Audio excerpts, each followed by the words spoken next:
I've always loved you guys, and I've known about you for a long time, but I just got to actually meet you in person. Now I've seen you on the Ballyhoo tour, but you guys, I should say you guys, but you especially have been doing this for so long. Because even when I was a fan of Ballyhoo, I knew who you guys were when you had a different Yeah, lineup back in the day.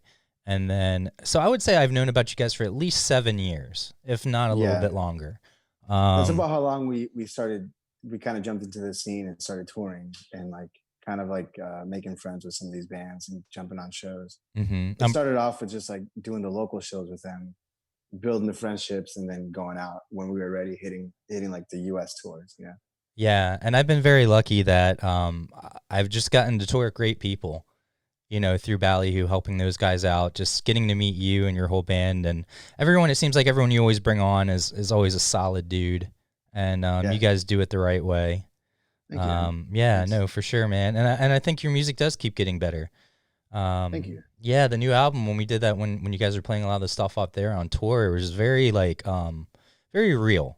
It was very what's that one song? I think what's the name of the album? I'm sorry, I'm forgetting right now. Powerful. Yeah, Powerful. That So when you yeah, introduce that song, I'm sitting at merch. I'm like, don't tear up, don't tear up. dude. I didn't want to give that story. Okay, so the thing is, like that song, like on the record, there's a lot of just like production that goes into the recording of that song, right? There's like gang vocals in the chorus. Hmm. Um, there's like some synthesizers we added in there, horns that are paired with synthesizers.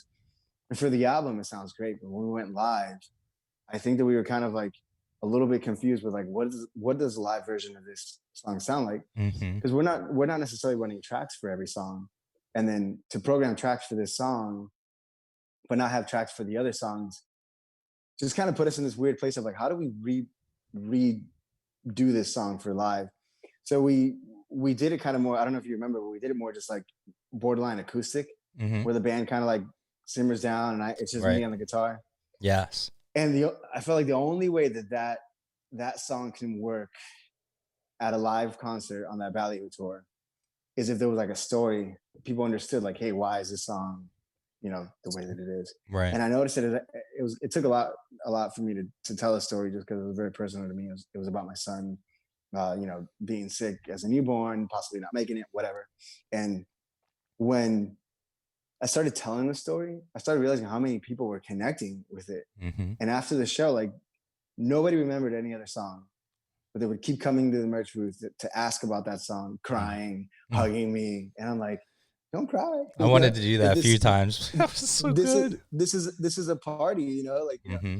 But I think to be able to connect with people, to so many people, because some of those value Yeah. shows were sold out, Hmm. so to be able to connect with so many people and kind of be a little vulnerable, where like I'm kind of spewing my heart out on stage, it put me in this like headspace of rekindling that passion of like the story behind every song, because like we write music, and we don't just write music just to write music. Like everything has a purpose or a meaning. And I think that like if anything, from all the years of you hearing us and maybe finally seeing us live, the one thing that's been consistent is that we only play music that we're passionate about, and I think with that song that you mentioned, that was a great example of that.